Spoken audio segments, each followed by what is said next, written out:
வணக்கம். ஆயுத நிகழ்ச்சிக்கு உங்கள் அனைவரையும் அன்போடு வரவேற்கின்றோம். ஒரு பொது தேர்தலுக்கே உண்டான ஒரு பரபரப்போடு சர்ச்சைகளுக்கு கொஞ்சமும் பஞ்சம் இல்லாமல் நாளை மறுநாள் உள்ளாட்சி இடைத்தேர்தல் நடக்க இருக்கிறது.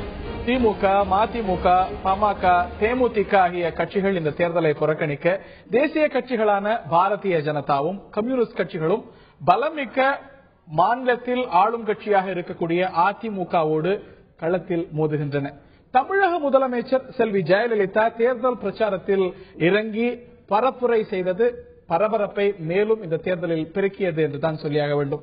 தேசிய கட்சிகளுக்கு வாக்களிப்பதால் எந்த பிரயோஜனமும் பலனும் இல்லை. மாநில நலனிலேயே அக்கறை இல்லாத தேசிய கட்சிகளுக்கு உள்ளாட்சி அமைப்புகள் மீது எப்படி அக்கறை இருக்கும் என்று கேள்வி எழுப்பியிருக்கிறார் தமிழக முதலமைச்சர். தேசிய கட்சிகளை சாடி இருக்கக்கூடிய தமிழக முதலமைச்சர் பாஜகவை மிக கடுமையாகவே சாடியிருக்கிறார். பாஜக இந்த தேர்தலின் நடுநிலையை கேள்வி எழுப்புகிறது. தேர்தலில் எங்களுடைய வேட்பாளர்கள் எல்லாம் மிரட்டப்படுகிறார்கள் என்ற குற்றச்சாட்டை எல்லாம் வைக்கிறது. முதல்வருடைய குற்றச்சாட்டுகள் தேசிய கட்சிகள் மீது, குறிப்பாக பாஜகவின் மீது வைத்திருக்கக்கூடிய குற்றச்சாட்டுகள் நியாயம்தானா அப்படிங்கிற கேள்வி ஒரு பக்கம் இருக்க, இது நிஜ சண்டையா செல்ல சண்டையா என்ற விவாதமும் இன்னொரு பக்கம் இருக்கவே செய்கிறது. பாஜகவும் அதிமுகவும் நண்பர்களா எதிரிகளா இந்த கேள்விகளும் எழவே செய்கின்றன. இதையெல்லாம் இன்றைய ஆயுத நிகழ்ச்சியில் விரிவாக விவாதிப்போம். முதலில் இது பற்றிய ஒரு தொகுப்பினை காண பாஜகவும் அதிமுகவும் ஒரே அலைவரிசை கொண்ட கட்சிகள் என்பதுதான் அரசியல் விமர்சகர்களின் பொதுவான கருத்து. அந்த கருத்தை ஆமோதிப்பது போலவே அமைந்திருந்தன இரண்டு கட்சிகளின் கடந்த கால அணுகுமுறைகள். தமிழகத்தில் பாரதிய ஜனதா பெரிய தாக்கத்தை ஏற்படுத்தாமல் இருந்தது வரை இவர்களின் உறவில் எந்த சிக்கலும் எழவில்லை. கடந்த நாடாளுமன்ற தேர்தலில் திமுக அதிமுகவுக்கு மாற்றாக பலமான அணியை கட்டமைத்து மூன்றாவது சக்தியாக அடையாளப்பட்ட போது இரண்டு கட்சிகளுக்கும் இடையே நெருடல் ஆரம்பித்தது. ஆனாலும் அவர்கள் ஒருவர் மீது ஒருவர் பெரிய விமர்சனங்களை முன்வைக்கவில்லை. மத்தியில் பாஜக ஆட்சி அமைந்த பிறகு தமிழகம் சார்ந்த பிரச்சனைகளுக்கான கோரிக்கைகளை கூட நம்பிக்கையோட வெளிப்படுத்தி வந்தார் ஜெயலலிதா. அதிமுகவுக்கு துணை சபாநாயகர் பதவி வழங்கி அழகு பார்த்த பாஜகவின் பாங்கு இவர்களது நிழல் நட்பை உறுதி செய்வதாக கூறப்பட்டது. நாடாளுமன்ற தேர்தலில் தனக்கென ஒரு இடத்தை பிடித்த பாஜக அந்த இடத்தை தக்க வைத்துக் கொள்ள உள்ளாட்சி தேர்தலை ஒரு வாய்ப்பாக கருதுகிறது. இடைத்தேர்தலில் பிரதான கட்சிகள் அனைத்தும் பின்வாங்க அசுர பலம் கொண்ட ஆளும் கட்சிக்கு எதிராக களத்தில் குதித்த பாஜக அதிமுகவுக்கு மாற்று நாங்கள் தான் என்று மாறுதட்டியது. பாஜக வேட்பாளர்கள் பின்வாங்கிய போது ஆளும் கட்சியின் மிரட்டலுக்கு பயந்து அவர்கள் வாபஸ் பெற்றுவிட்டதாக பகிரங்கமாக குற்றம் சாட்டினார் தமிழக பாஜக தலைவர் தமிழிசை. இந்நிலையில் கோவையில் தேர்தல் பிரச்சாரத்தில் பேசிய முதல்வர் ஜெயலலிதா இதுவரை இல்லாத அளவு பாஜகவை கடுமையாக விமர்சனம் செய்துள்ளார். பாஜக வேட்பாளர்கள் வாபஸ் பெற்றதற்கு உட்கட்சி பிரச்சனைதான் காரணம் என்றும், காவிரி விவகாரத்தில் கர்நாடகாவில் தங்களின் ஓட்டு வங்கிக்கு பங்கம் வந்துவிடக் கூடாது என்பதற்காக மௌனம் காப்பதாகவும், கச்சத்தீவு விவகாரத்தில் மத்திய அரசு தமிழர்களை வஞ்சித்து விட்டதாகவும் குற்றம் சாட்டி அதிர்வை ஏற்படுத்தியுள்ளார் ஜெயலலிதா. அதிமுக பாஜக இடையிலான இந்த மோதல் போக்கு நிஜமானதுதானா அல்லது தேர்தல் நேரத்து பொய் சண்டையா என்ற கேள்வி பிரதானமாக எழுந்துள்ளது. அதிமுக பாஜக உறவு பற்றி ஒரு கேள்வி எழ தமிழக முதலமைச்சர் முக்கியமான குற்றச்சாட்டுகளை பாஜக மீதும் குறிப்பாக தேசிய கட்சிகள் மீதும் சொல்லியிருக்கிறார். அது பற்றியும் இந்த நிகழ்ச்சியில் விரிவாக நாம் அலச விவாதிக்க இருக்கின்றோம். இந்த விவாதத்தில் நம்மிடையே பங்கேற்கிறார்கள் மார்க்சிஸ்ட் கம்யூனிஸ்ட் கட்சியை சேர்ந்த திரு அருணன். மார்க்சிஸ்ட் கம்யூனிஸ்ட் கட்சியும் இந்த தேர்தல் களத்தில் இருக்கிறது. இந்த கட்சியையும் தமிழக முதலமைச்சர் சாடியிருக்கிறார். அஇஅதிமுகவின் சார்பாக திரு ஆவடிக்குமார் அவர்கள் நம்முடைய நிகழ்ச்சியில் இணைகிறார். அவரை நிகழ்ச்சிக்கு வரவேற்கின்றோம். அதே போல பாரதிய ஜனதாவின் சார்பில் அந்த கட்சியின் மாநில பொருளாளர் திரு SR சேகர் அவர்களும் நிகழ்ச்சியில் இணைகிறார். மூவரையும் இந்த நிகழ்ச்சிக்கு வரவேற்கின்றோம். என்னுடைய முதல் கேள்வி திரு குமார் அவர்களுக்கு தான். இந்த இடைத்தேர்தல் பற்றி விவாதத்துக்குரிய அம்சங்கள் நிறைய இருக்கு. நிறைய கருத்துக்களை நீங்க சொல்ல முற்படுவீங்க. ஆனா let us get into specifics. நேரடியா இந்த குற்றச்சாட்டுகள் இருக்கக்கூடிய விவாதத்துக்குரிய அம்சங்களுக்கு போவோம். தூத்துக்குடியில பிரச்சாரத்தை துவங்கும் போது தமிழக முதலமைச்சர் மீனவ பிரச்சனையை கையில் எடுத்தார். மீனவர் விவகாரத்தில் தமிழக பாஜகவுடைய நிலை என்ன என்று கேள்வி கேட்டார் தமிழக முதலமைச்சர். மூத்த பிஜேபி தலைவர் சுப்பிரமணியன் சுவாமியை தான் குறிப்பிடுகிறார் அப்படின்னு புரிந்து கொள்ளப்படுகிறது. படகுகளை திரும்ப ஒப்படைக்க தடை போட்டது நான் தான் அப்படின்னு சொன்னார். இதற்கு தமிழக பாஜக கண்டனம் கூட தெரிவிக்கவில்லை என்று சொல்கிறார். இந்த கூற்று ஃபேக்சுவலானதுதானா, சரியானதுதானா, நியாயமானதுதானா? நிச்சயமா நியாயமானது. இதுல என்ன சந்தேகம்? சுப்பிரமணிய சாமி சொன்னதை வந்து இதுவரைக்கும் பாரதிய ஜனதா கட்சியில கூட யாரும் மறுக்கல. அவர் சொன்னாரு. ஆனா அது எங்கள் கருத்து இல்ல. இன்னும் சொல்ல போனா பாரதிய ஜனதாவுடைய கருத்து இல்லன்றாங்க. தமிழக பாஜக கண்டனம் தெரிவிக்கலன்னு சொல்றீங்களா? கண்டனம் எங்க தெரிவிச்சாங்க பாத்துக்கலாமா? அந்த அவர் கருத்து சொன்ன இந்த பேட்டி தந்தி டிவியில வெளியான நாள் என்று தமிழக பாஜக தலைவர் தமிழிசை சவுந்தரராஜன் கேட்ட இது பற்றி கேட்கப்பட்டது. இந்த கருத்தை தமிழக பாரதிய ஜனதா கண்டிக்கிறதா? நிச்சயமாக நாங்கள் மறுக்கிறோம். எங்களது கருத்துக்கள் அது இல்லை என்பதை நாங்கள் மிக தெளிவாக தமிழக மக்களுக்கு சொல்லிக் கொள்கிறோம். சுப்பிரமணிய சுவாமியோட இந்த கருத்தை தமிழக பாரதிய ஜனதா கண்டிக்கிறதா? நிச்சயமாக நாங்கள் மறுக்கிறோம். எங்களது கருத்துக்கள் அது இல்லை என்பதை நாங்கள் மிக தெளிவாக தமிழக மக்களுக்கு சொல்லிக் கொள்கிறோம். தமிழக பாஜக சுப்பிரமணிய சுவாமியுடைய கருத்தை கண்டிக்கிறதா? நிச்சயமாக என்கிறார். இல்ல இல்ல, பேராசிரியர் அருணன் அவர்களுக்கு தெரியும். கண்டிப்பதற்கும் மறுப்பதற்கும் எங்கள் கருத்து இல்லைன்னு சொல்வதற்கும் தமிழ்ல நிறைய வித்தியாசம் இருக்கு. அதுக்கு அவங்க நிச்சயமாக என்ன அர்த்தம்? நிச்சயமாகன்றதுக்கு நீங்க விளக்கம் சொல்லுங்க. கண்டிக்கிறீங்களா? நிச்சயமா கண்டிக்கிறோம் தான் பொருள். நிச்சயமாக கண்டிக்கிறோம் சொல்லணும். நிச்சயமாக என்ன அர்த்தம்? It was widely carried in papers. Thiru S R. Sekar அவர்கள் சுப்பிரமணியன் சுவாமிக்கு கண்டனம் தெரிவிக்கிறீங்களா மறுக்கிறீங்களா? டாக்டர் தமிழிசை கண்டனம் தெரிவிக்கிறீங்களா கேட்கும்போது நிச்சயமாக என்று சொல்வதை கண்டிப்பதாக புரிந்து கொள்ள முடியாது என்கிறார். சுப்பிரமணியன் சுவாமிக்கு கண்டனம் தெரிவிப்பது பாஜக நிலைப்பாடு. சுருக்கமா சொல்லுங்க. திருப்பி நான் மற்ற சில கேள்விகளை கேட்க வேண்டியிருக்கிறது. இல்ல இதுக்கு வேற என்ன வார்த்தை சொல்லணும்னு குமார் எதிர்பார்க்கிறார். அவருடைய வார்த்தை ஏதாவது ஒண்ணு எடுத்து போடுங்க, அந்த வார்த்தையை எடுத்து வேணாலும் சொல்லுவோம். கண்டிப்பது மறுப்பது எங்கள் கருத்தில்லைன்னு சொல்வது, இதை தவிர வேற என்ன சொல்லணும்? இது தவிர வேற ஏதாவது சொல்லணும், தமிழ்ல வார்த்தை கண்டுபிடிச்சுதான் சொல்லணும். ஆக பாரதிய ஜனதாவை கண்டுபிடிக்க வேண்டும் என்ற காரணத்தினால அவர்கள் வார்த்தை பிரயோகங்களிலே விளையாடுகிறார்கள். அது வார்த்தை பிரயோகங்களை குற்றங்களை கண்டுபிடிக்கிறார்கள். நிச்சயமாக சுப்பிரமணிய சாமியை கண்டிக்கிறோம். இதற்கு மேல என்ன வேணும்? அதாவது நிச்சயமாக கண்டிக்கிறோம். அதாவது அவங்க நிருபர் தான் அந்த வார்த்தையை வாங்குறாரு. அப்பவும் அவங்க தப்பிச்சு போறதுக்கு முயற்சி பண்ணாங்க. அதுதான் அதுல இருக்க பொருள். அதாவது இன்றைக்கு வரைக்கும் தமிழ்நாடு பாரதிய ஜனதா கட்சியை சார்ந்தவர்கள் சுப்பிரமணிய சாமியை நாங்க பொருட்படுத்தல, அவர் பாரதிய ஜனதா கட்சியினுடைய பிரதிநிதி இல்ல, நாங்க தான் பிரதிநிதின்றாங்க. ஆனா அதுக்கு எந்த அறிகுறியும் இல்ல. இப்போ இன்றைக்கு பாரதிய ஜனதா கட்சியினுடைய பிரதிநிதியா தான் இன்னும் சொல்ல போனா மத்திய அரசாங்கத்தினுடைய ஆதரவோடு ராஜபக்சேவோட போய் தோல்ல கை போடுறாரு. இல்லன்னா ராஜபக்சேவோட நண்பர்ன்ற முறையில இன்றைக்கு சுப்பிரமணிய சாமியும் சேஷாசிரி சாயும் எந்த அடிப்படையில் போறாங்க? பாரதிய ஜனதா கட்சியினுடைய பிரதிநிதிகள், மத்திய அரசாங்கத்தினுடைய பிரதிநிதிகள் இருந்தாலும் அவங்க மறுப்பாங்க. அதனால அதையும் நான் விட்டு கொடுக்கிறேன். ஆனா சுப்பிரமணிய சாமி என்ன சொல்றாரு? மத்திய அரசாங்கத்தினுடைய பிரதிநிதியா தான் நான் பேசுறேன்னு சொல்றாரு.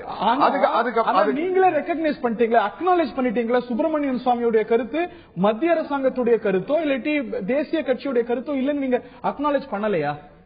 இல்ல, அதாவது நீங்க இந்த வார்த்தைகளை வச்சுக்கிட்டு எதையாவது இது பண்ணிட்டு இருக்கிறதெல்லாம் அதாவது நீங்க நினைக்கிற மாதிரி குமார் தான் விளையாடி இருக்காரு. இல்ல, அரசியல் கருத்துக்கள் வேற. இன்றைக்கு சுப்பிரமணிய சாமியை இன்னைக்கு பாரதிய ஜனதா கட்சி, அகில இந்திய பாரதிய ஜனதா கட்சி இவ்வளவு சர்ச்சை வந்திருக்கு. ஒரு முதலமைச்சர் இதை பத்தி விமர்சனம் பண்ணிருக்காங்க. மத்திய அரசாங்கம், நான் முடிச்சிடுறேங்க, மத்திய அரசாங்கமோ அல்லது வெளியுறவுத்துறையோ இதை பத்தி கருத்து சொல்லியிருக்கா? இல்ல இந்திய தேசிய பாரதிய ஜனதா கட்சியின் தலைமையோ அல்லது அதனுடைய செய்தி தொடர்பாளர்களோ அதிகாரப்பூர்வமா தமிழ்நாடு பாரதிய ஜனதாவுடைய கருத்து தான் எங்களுடைய கருத்து, சுப்பிரமணியன் கருத்தை தமிழ்நாடு முதலமைச்சர் பொருட்படுத்த தேவையில்லைன்னு சொல்றாங்களா? சேகர் பதில் சொல்ல வேண்டிய கேள்வி மிக நியாயமான கேள்வி. ஆனா தமிழக முதலமைச்சர் 2ஆம் தேதி, இந்த மாசம் 2ஆம் தேதி பிரதமருக்கு எழுதிய கடிதத்தில் I am confident that these are not the official views of your party or the government of India என்கிறார். நம்பிக்கை தெரிவிக்கிறார். ஆனா இன்னைக்கு இரட்டை நிலைப்பாடுன்னு சொல்லிட்டு இல்ல. கேள்வி கேட்டீங்க, நான் பதில் சொல்றேன். அன்றைக்கு அதுதான் நிலை. ஆனால் பிரதமருக்கு கடிதம் எழுதியதற்கு பிறகு பிரதமருக்கு அவர் மறுபடியும் கடிதம் எழுதுறாரு. அவன் முதலமைச்சர் சொல்றது தப்பு, நான் தான் அதுக்கு அதை எல்லாம் செஞ்சிருக்கேன், நான் தான் மீனவர்களை மீட்டு கொண்டு வந்தேன், நான் தான் எல்லாம் செஞ்சிருக்கேன், அதனால நான் செஞ்சதை முதலமைச்சர் தன்னுடைய சாதனையா சொல்றாருன்னு சொல்லிட்டு அவர் பிரதமருக்கு மறுபடியும் கடிதம் எழுதுறாரு. ஆனா பிரதமர் பிரதமரோ பிரதமர் அலுவலகமோ இதுவரைக்கும் எதுக்கும் பதில் சொல்லல. திரு சேகர், இது பதில் சொல்ல வேண்டிய விஷயம் இல்லை என்று உங்களுடைய மத்திய தலைமை கருதுகிறதா, இந்திய அரசாங்கம் கருதுகிறதா? தமிழக முதலமைச்சர் கடிதம் எழுதியிருக்கிறார். சுப்பிரமணியன் சுவாமி கூட திரு ஆவடிக்குமார் சொன்னது போல நான் தான் செஞ்சேன் அப்படிங்கறத சொல்லி கடிதம் எழுதியிருக்கிறார். இந்த நிலையில உங்களுடைய மாநில தலைவர் கூட கம்ப்ளைண்ட் செய்திருக்கிறதா சொல்லியிருக்கிறார், கண்டனம் தெரிவிச்சிருக்கிறார். இந்த நிலையில உங்களுடைய மத்திய தலைமை மீனவர் விவகாரத்துல சுப்பிரமணியன் சுவாமியுடைய நிலைப்பாடு பற்றி ஏன் ஒரு தெளிவான விளக்கத்தை கொடுக்கல? சுப்பிரமணியன் சுவாமி இதுதான் என்னுடைய நிலைப்பாடு என்று தெளிவாக சொல்கிறார். உங்களுடைய மத்திய தலைமை இந்திய அரசு சொல்கின்ற வரைக்கும் என்னுடைய நிலைப்பாட்டை மாற்றிக்க மாட்டாங்க. இதுல இன்னொரு செய்தியும் சொல்லிடுறேன். தமிழ்நாடு முதலமைச்சர் பொருட்படுத்தாதீங்க, அவங்க உங்களை ஏமாத்துறாங்கன்னு சொல்லி சுப்பிரமணிய சாமி விவகாரத்தில் விளக்கம் அளிக்க வேண்டாத ஒரு விவகாரமாக, முக்கியத்துவம் இல்லாத ஒரு பிரச்சனையாக இந்திய அரசாங்கமும் உங்களுடைய அகில இந்திய பாஜக தலைமையும் கருதுகிறதா? இல்ல, அதாவது சுப்பிரமணிய சாமியை வச்சு அதிமுகவும் மற்றவர்களும் விளையாடுகிறார்கள். இப்ப முதல்லயே பாருங்க, இவங்களுடைய நோக்கம் என்னன்னு தெரியுது. கண்டிப்பாக தீவிரமாக இல்லை, அதற்கான இடத்தை குதிச்சு இல்லையே சொல்லணுமா? அதாவது தமிழக முதலமைச்சர் கடிதம் எழுதுறாங்க, எங்களுடைய நிலைப்பாடு சுப்பிரமணியன் சுவாமியோட நிலைப்பாடு அல்ல, எங்களுடைய நிலைப்பாடு இதுதான் என்று விளக்க வேண்டுமா இல்லையா இந்திய அரசாங்கம், அகில இந்திய பாஜக? அதாவது விளக்காத வரை அவருடைய நிலைப்பாடு எங்க நிலைப்பாடு இல்லைன்னு அர்த்தம். தமிழக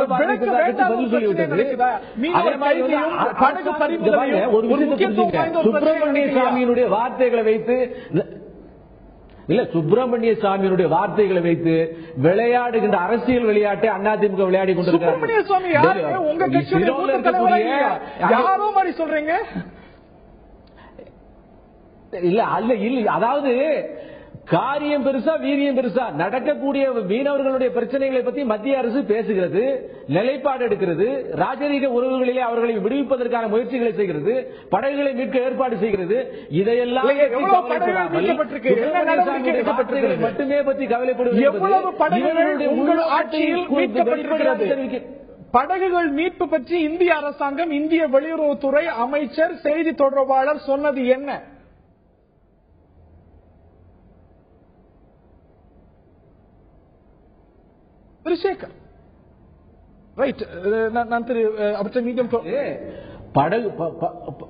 அதாவது படகுகள் மீட்கப்படுவதற்கு ராஜபக்சவே தன்னுடைய பேட்டியில கிளியரா சொல்லியிருக்காரு, படகுகளை நான் தரமாட்டேன். அதற்கு கண்டனம் தெரிவிச்சீங்களா? இந்திய அரசாங்கம் இதுவரைக்கும் கண்டனம் தெரிவிச்சிருக்கா? இதுவரைக்கும் கண்டனம் தெரிவிச்சிருக்கா? அதாவது இங்க தமிழ்நாட்டினுடைய அரசியல் எப்படி இருக்குன்னு கேட்டா, தமிழ்நாட்டினுடைய அரசியல் செயல்பாடுகள் முக்கியமே இல்ல. ஏதாவது ஒரு பிரச்சனைனா உடனே ஒரு அறிக்கை வெளியிடணும், ஒரு மனித சங்கிலி போராட்டம் நடத்தணும்,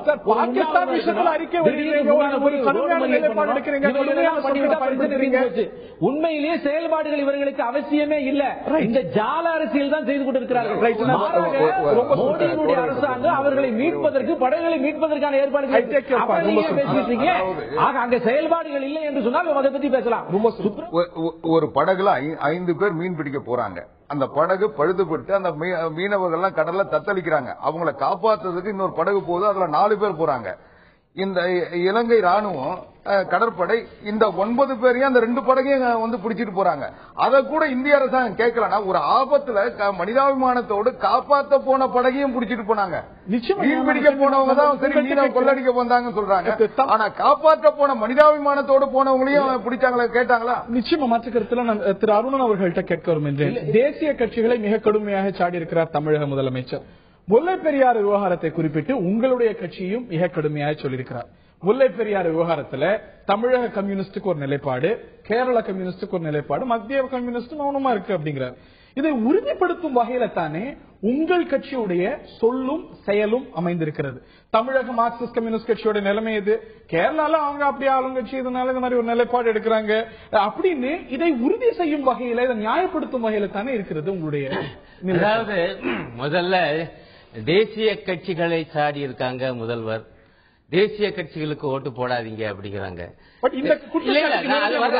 அதுக்கு முன்பு இந்த தேசிய கட்சி அப்படிங்கிற வார்த்தையை இவங்க பயன்படுத்தி ஓட்டு போடாதீங்கன்னு போது எனக்கு ஏற்படுகிற அடிப்படை கேள்வி, அப்படி என்றால் அகில இந்திய அண்ணா திராவிட முன்னேற்ற கழகம் தேசிய கட்சி இல்லையா?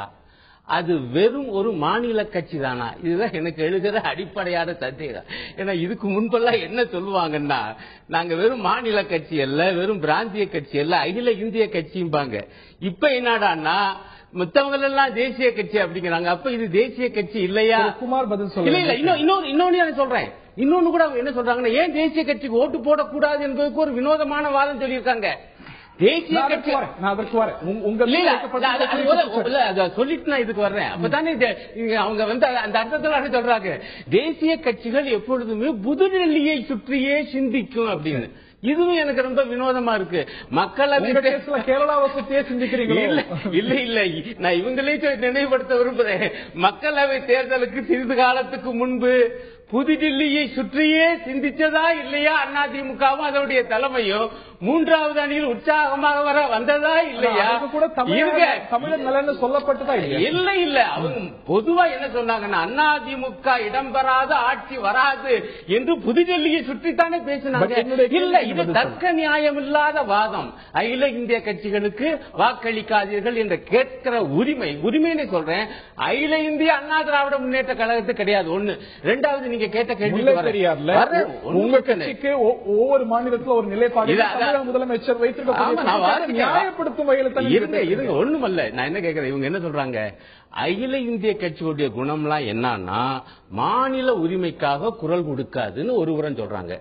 இன்னொரு புறம் அவங்களே என்ன சொல்றாங்கன்னா, முல்லை பெரியார சொல்லும் பொழுது அகில இந்திய கட்சியின் கேரளா கிளை கேரளாவுக்காக பேசுது, தமிழக கிளை தமிழகத்துக்காக பேசுதுங்கிறாங்க. அப்படி என்றால் இதை வரவேற்க செய்யணும். அகில இந்திய கட்சியாக இருந்தாலும் மாநில உரிமைகளை அந்தந்த மாநில கிளை பிரதிபலிக்க வேண்டும் என்று சொல்லுவதும் நடைமுறையில் இருப்பது நல்லது நினைக்கணும். சர்வதேச நீங்க கேரளால ஒரு நிலைப்பாடு, தமிழ்நாட்டில் ஒரு நிலைப்பாடு அப்படிங்கறத நியாயப்படுத்துறீங்களா? நியாயப்படுத்துறது என்ன அர்த்தத்தில் என்றால், முதலில் அந்தந்த மாநில உரிமைகளை கம்யூனிஸ்டுகள் அந்தந்த மாநிலத்திலே பிரதிபலிக்கணும். ஆனால் அதே நேரத்தில் முல்லை பெரியாறுல அணை பலவீனமா இருக்கு என்று கேரளா எடுத்த நிலைப்பாடு நியாயமானதுன்னு சொல்றீங்களா? அப்படி சொல்லல பாருங்க, நான் கவனமா சொல்றேன். அந்த மாநிலத்துடைய உணர்வுகளை பிரதிபலிக்கிறாங்க. சரியோ தவறோ கொஞ்சம் புரிந்து கொள்ளுங்க. சரியோ தவறோ அவங்க கிளப்பி விடப்பட்டவன் அவங்க என்ன சொல்றாங்க, அதை பத்தி பேசணுங்கிறாங்க. ஆனால் ஒண்ணு தெரிஞ்சுக்கங்க, ஆனால் எங்களுடைய அகில இந்திய தலைமை எந்த ஒரு முடிவுக்கும் சொல்லல. ஆகா அணை வந்து மோசம், ஆகவே அது கூடாது என்று எந்த தீர்மானம் நாங்கள் நிறைவேற்ற. மாறாக இரண்டு மாநிலங்களுக்கு இடையே பிரச்சனை வந்தால் உச்ச நீதிமன்றத்தின் இறுதி தீர்ப்பை சம்பந்தப்பட்ட மாநிலங்கள் எல்லாம் ஏற்க வேண்டும் என்று எங்களுடைய அகில இந்திய தலைமை தலைவர் பினராயி விஜயன் மிக தெளிவாக சொல்லியிருக்கிறார். எங்களுடைய பொலிட் பியூரோவுடைய நிலைப்பாடு என்பது முல்லை பெரியாறு அணையுடைய பலம் அப்படிங்கிறது. இது வந்து உங்களுடைய மூத்த தலைவர் பினராயி விஜயன், இதுதான் எங்களுடைய மத்திய நிலைப்பாடு. நீங்க பினராயி அதான் சொல்ல, அவர் வந்து அந்த மாநிலத்தினுடைய கட்சியினுடைய செயலாளர், புரிந்து கொள்ளுங்கள். ஆகவே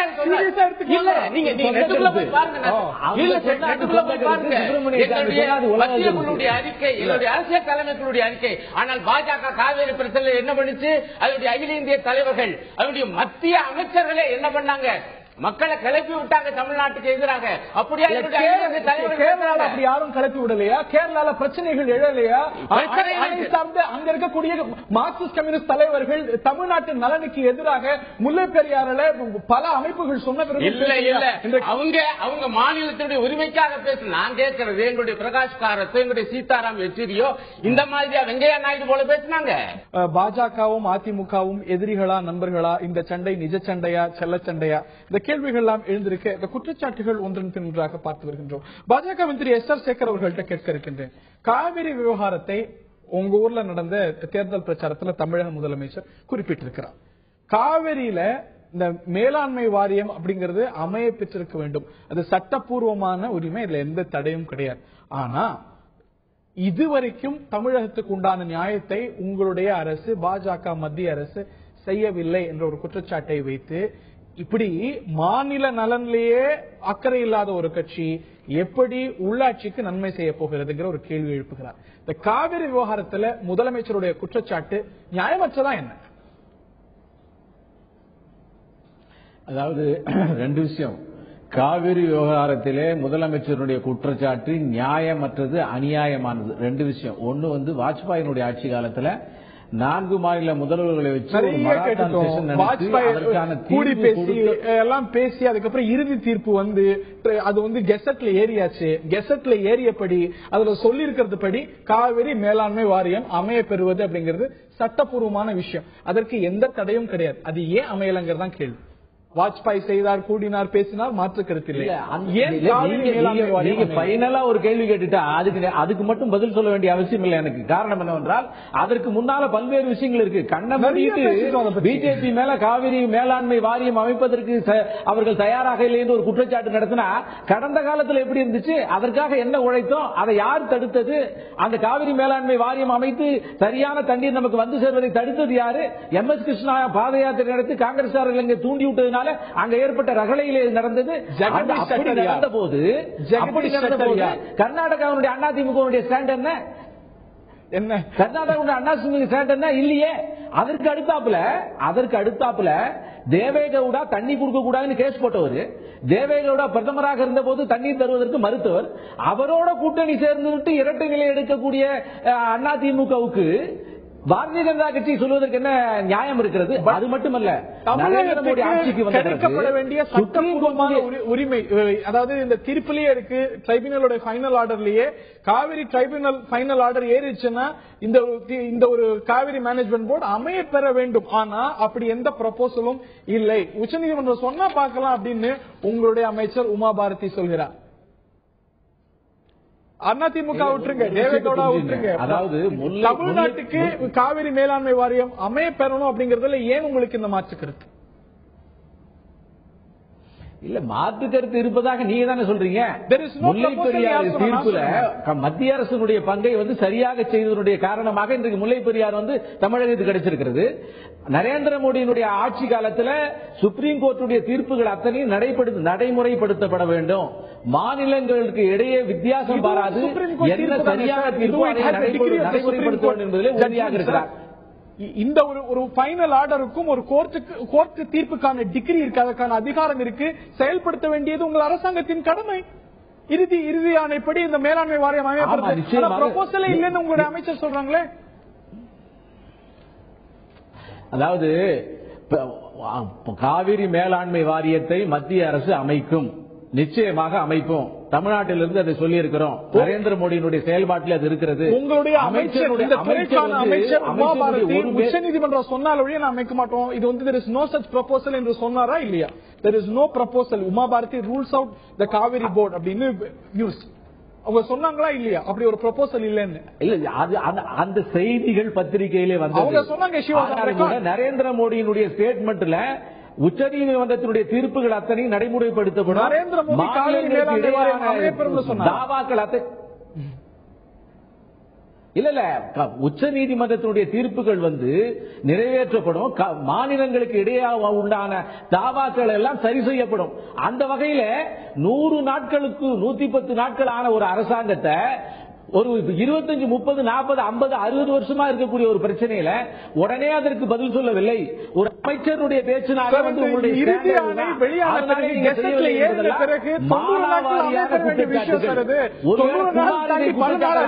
ஏன்னா அவர்களுக்கு இதை தவிர வேற வழி இல்லை.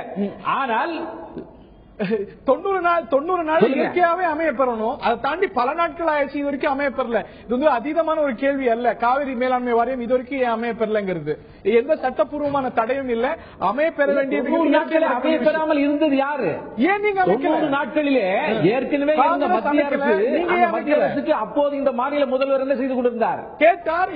அதெல்லாம் செய்து அவர்களோடு வாங்கி இருக்க வேண்டிய விஷயத்தை வாங்காமல் 110 நாட்களுக்குள்ள இந்த அரசை குற்றம் சாட்டுவது எந்த வகையில நியாயம்? உங்களுக்கு நோக்கம் காவிரி மேலாண்மை வாரியம் வருவதல்ல, உங்களுடைய நோக்கம் பாஜக மீது குற்றம் சாட்ட வேண்டும், அதுதான் உங்களுடைய நோக்கமாக தேடி தேடி கண்டுபிடித்து. அதுல இருவேறு பார்வை இருக்கிறது. இந்த ஒரு குற்றச்சாட்டு இப்போ அதிமுக பாஜக அரசு மீது வைக்கக்கூடிய ஒரு குற்றச்சாட்டு அப்படிங்கிறது, இந்த இருவருக்கும் நடக்கக்கூடிய இந்த ஒரு சொற்போர் அப்படிங்கிறது உண்மையான போரா, இவர்கள் 2 பேரும் எதிரிகளா நண்பர்களா, இது நிஜ சண்டையா இல்ல ஒரு செல்ல சண்டையா உங்களுடைய? அதாவது இந்த தேர்தலில் சில முக்கியமான கட்சிகள் பங்கேற்கல, பாஜகவும் கம்யூனிஸ்ட் கட்சிகளும் பங்கேற்கின்றன. எதிர்கட்சிகள் தரப்புல பொறுத்தவரையில நான் யோசிச்சு பார்க்கிறேன், மற்ற கட்சிகளும் பங்கேற்றிருந்தால் தமிழக முதல்வர் பாஜகவை பற்றி இப்படியெல்லாம் விமர்சனம் பண்ணியிருப்பாரா இந்த பிரச்சாரத்தில் என்று நான் யோசிச்சு பார்க்கிறேன். அப்படி செய்திருக்க மாட்டார் என்பது என்னுடைய மதிப்பீடு. இப்ப தேர்தல் பிரச்சாரத்தில் வேற வழி இல்ல, என்னுடைய மதிப்பீடுங்கிற தேர்தல் பிரச்சாரத்துல வேற வழி இல்லாத நிலைமையில அவங்க இப்படி பேசிட்டு இருக்காங்க என்று நான் நினைக்கிறேன். எதை வச்சு சொல்றேன்னா, அருண் ஜேட்லி அவருடைய பட்ஜெட் வருது, தமிழக முதல்வர் அந்த வரவு செலவு திட்டத்தை, மத்திய அரசு திட்டத்தை பிரமாதமா வரவேற்று அறிக்கை விட்டாங்க. அவர் எதிர்த்த அம்சங்கள் எவ்வளவு ரொம்ப குறைவு. நான் பூரா வாசிட்டு சொல்றேன், கொஞ்சம் கேளுங்க, பூரா வாசிட்டு சொல்றேன், பெரும்பாலும் பாராட்டி. இன்னும் கொடுமை என்னன்னா, அந்த பட்ஜெட்ல தான் பொதுத்துறை பங்குகள் 44,000 கோடி ரூபாய்க்கு விற்பதாக அதுல இருக்கு. அது உட்பட எந்த விமர்சனமும் இல்லாம வரவேற்றாங்க. இன்னும் நான் இன்னொன்று சொல்வேன், நான் கூர்ந்து கவனித்துக் கொண்டு வருகிறேன். மோடி அரசு வந்த பிறகு இலங்கை தமிழர் பிரச்சனை பற்றி, மீனவர் பிரச்சனை பற்றி கடிதம் எல்லாம் எழுதியிருக்காங்க. நீங்க கவனிச்சீங்களா? இலங்கை தமிழர் பிரச்சனை பற்றி அநேகமாக முதல்வர் பேசல, நிறைய கடிதம் எழுதி இல்ல, மீனவர் பிரச்சனை பற்றி தான். இலங்கை தமிழ் பிரச்சனை பற்றியும் ஐநாக்கு இப்ப விசா கொடுக்கணும், ஐநாக்கு விசா கொடுக்கணும்னு நிறைய கடிதங்கள் எழுதியிருக்கிறார். அதாவது ஒரு சில கடிதங்கள் எழுதியிருக்கலாம். நான் என்ன யோசிச்சு பாக்கணும், கலைஞர் முதல்வராக இருக்கும்போது இப்படி கடிதம் எழுதலாம் கேலி பண்ணவங்க தான் இப்ப கடிதம் எழுதியிருக்காங்க. நான் என்ன சொல்ல வரேன், மீனவர் பிரச்சனை நேர்ல சந்திக்க போது ஏகப்பட்ட பிரச்சனையோட சேர்ந்து இதையும் கொடுத்திருக்காங்க. இன்னொன்னு சொல்ல வர்றேன், சமஸ்கிருத வாரம் கொண்டாடினாங்க, அதையும் எடுத்தாங்க. அதான் வர்றேன், எதிர்த்து சரியான ஒரு நிலைப்பாட்டை எடுத்தாங்க. அது என்னன்னா, சமஸ்கிருத வாரத்துக்கு பதிலாக செம்மொழி வாரம் நான் வரவேற்றேன். ஆனா அதோடு சரி, அதுக்கு பிறகு அது என்னன்னு கண்டுக்கவே இல்லையே, அவங்க பாட்டு சமஸ்கிருத வாரம் கொண்டாடிட்டாங்க. நீங்க கண்டுக்கிட்டீங்களா? ஆமா, நாளைக்கு கூட இடதுசாரிகள் மிகப்பெரிய ஆர்ப்பாட்டம் நடத்த போறோம், செந்தமிழ் வாரம் கொண்டாடு சிபிஎஸ்இன்னு. வெறுமன கடிதம் எழுதுவதோட தான் நின்றுகிட்டு இருந்தாங்க. இல்ல ஏன் பண்ணக்கூடாது, அண்ணா பண்ணலையா, ஏன் இவங்களே உண்ணாவிரதம் இருக்கலையா? நான் என்ன கேட்கிறேன், பேச்சளவுல வந்ததை கூட வெறும் இல்லாம பேச்சளவில் வந்தது கூட இந்த தேர்தலில் வேறு வழி இல்லாமல் இந்த கட்சிகள் மட்டும் நிக்கிற காரணத்தினால பதில் சொல்ல விரும்புகிறேன். அதுக்கு முன்னாடி எஸ்ஆர்சிக்கு நீங்க ஏதோ குறிப்பிட விரும்புங்க. ரொம்ப short, I have to go to Kumar, ரொம்ப சுருக்குமா. ஆமா, 2004 2009 யூபிஏ 1 இடதுசாரிகள் இருந்தார்களே, அப்போது சமஸ்கிருத வாரம் கொண்டாடப்படவில்லையா, இந்தி வாரம் கொண்டாடப்படவில்லையா? இல்ல, 2009 ஒதுக்கப்பட்ட அமௌண்ட்டை விட சமஸ்கிருதத்துக்கு ஒதுக்கப்பட்ட அமௌண்ட் ஜாஸ்தி. அதற்கு முன்னாடி 2004-5-6 கூடி குழம்பியவர்கள்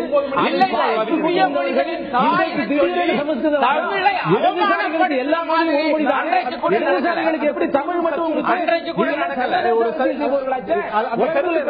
சீனாவை வைத்துக் கொடுக்கிறாங்க, அப்புறம் ஏன் தமிழ் மட்டும்?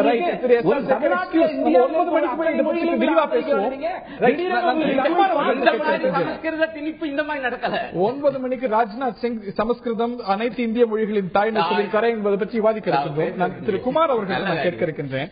அவர் சொல்வது போல இந்த தேர்தல் பிரச்சாரத்தில் தான் கடுமையான விமர்சனங்கள் வைக்கிறார். மீனவ பிரச்சனையை பற்றி கூட கடிதம் எழுதும்போது, I have already acknowledged the proactive and the positive manner in which your government has approached the issue. Your officers have acted promptly to secure the release of the Indian detained fishermen on several occasions என்று மீனவ விவகாரத்தில் கூட இந்திய அரசாங்கத்தோட செயல்பாட்டை பாராட்டி இருக்கிறார். ஆனால் தேர்தல் பிரச்சாரத்தில் விமர்சிக்கிறார் அப்படிங்கும்போது அருணன் சொல்லக்கூடிய குற்றச்சாட்டு மேலெழுகிறது.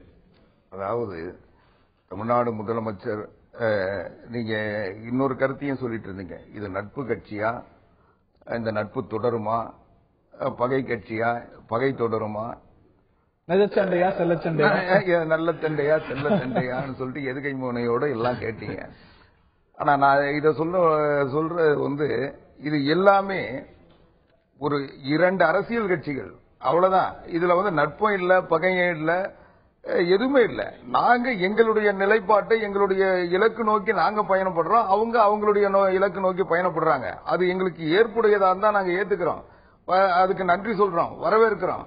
அதே மாதிரி அது பாதிப்பை உருவாக்கும் என்றால் எங்களுக்கு எதிர்ப்பான ஒரு கருத்தை அவர்கள் நடைமுறைப்படுத்த முயற்சிக்கின்ற பொழுது அதை தடுக்க முயற்சி பண்றோம், கண்டிக்கிறோம்.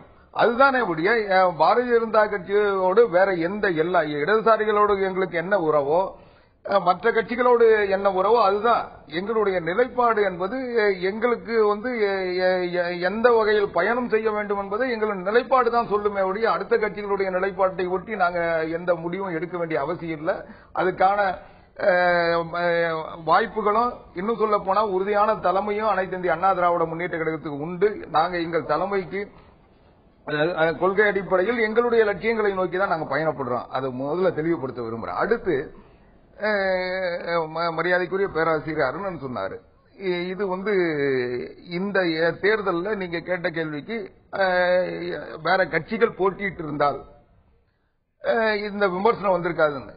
இன்றைக்கு பாரதிய ஜனதா கட்சி இந்தியாவை ஆளுகின்ற கட்சி மட்டும் இல்ல, பாரதிய ஜனதா கட்சி இன்றைக்கு தமிழ்நாட்டில் ஒட்டுமொத்த எதிர்கட்சிகளுடைய பிரதிநிதியாக இன்றைக்கு நிலைநிறுத்தப்பட்டிருக்கிறார்கள். இன்றைக்கு புறக்கணி நான் முடிக்கிறேன், நீங்க சொல்லுங்க, நான் முடிச்சிடறேன், ஏன்னா நேரம் குறைவா இருக்கு. 2 பேர் பேசும் புரியல. நான் சொல்றேன், நீங்க ஏத்துக்கிட்டாலும் இல்ல விரும்பினாலும் விரும்பாவிட்டாலும் இன்றைக்கு எல்லா கட்சிகளும் புலிக்கு பயந்தவெல்லாம் போர்வைக்குள்ள புகுந்துக்கணும்னு சொல்லிட்டு பாரதிய ஜனதா கட்சியை முன்னிலைப்படுத்தி அதிமுகவுக்கு தன்னால எதிர்த்து நிக்க முடியல, அதனால அவங்க எதிர்த்து நின்னாங்கன்னா அது மத்திய அரசாங்கத்தை எதிர்க்கிற மாதிரி ஒரு தோற்றம் வரும், அதனுடைய விளைவு இவங்க பயந்துருவாங்கன்னு சொல்லிட்டு அவங்கள முன்னுக்கு தள்ளிட்டு பின்னால இருந்து வேலை செய்யறாங்க. ஆக அவங்களுடைய எல்லா கட்சிகளும் இன்னைக்கு தேர்தலை புறக்கணிப்போம் என்று சொல்லிவிட்டு அவர்கள் திட்டமிட்ட பாரதிய ஜனதா கட்சி தமிழ்நாட்டில் ஒரு தளம் அமைத்துக் கொண்டிருக்கிறார்கள், காலூன்ற வைத்துக் கொண்டிருக்கிறார்கள். தமிழ்நாட்டில் அனைத்து இந்திய அண்ணா திராவிட முன்னேற்ற கழகத்தை எதிர்க்க வேண்டும் என்றால் பாரதிய ஜனதா கட்சி இருந்தாதான் முடியும் என்ற ஒரு நிர்பந்தத்தை உருவாக்குவதற்கு முயற்சி செய்யறாங்க. இன்னும் சொல்ல போனா இன்னைக்கு அவங்க சொல்லியிருக்காங்க, இன்னைக்கு வடக்கு கூட போட்டாங்க, இன்றைக்கு தமிழ்நாட்டில் 1000க்கும் மேற்பட்ட இடங்களுக்கு தேர்தல் நடக்குது, கிராம பஞ்சாயத்துல இருந்து எல்லாத்துக்கும் இடைத்தேர்தல். ஆனா பாரதிய ஜனதா கட்சி அவங்க சொல்றாங்க நாங்க தேர்தல் அவங்க நகராட்சி தேர்தல் மாநகராட்சி தேர்தல் மட்டும் சொல்றாங்க, அது மட்டும் 281 இடத்துல அந்த தேர்தல் நடக்குது. இன்றைக்கு அவங்க 281 இடங்களிலும் போட்டியிடுவதற்கு வேட்பாளரை அறிவித்தாங்களா? வேட்பாளர் நிறுத்திருக்காங்களா? இல்ல.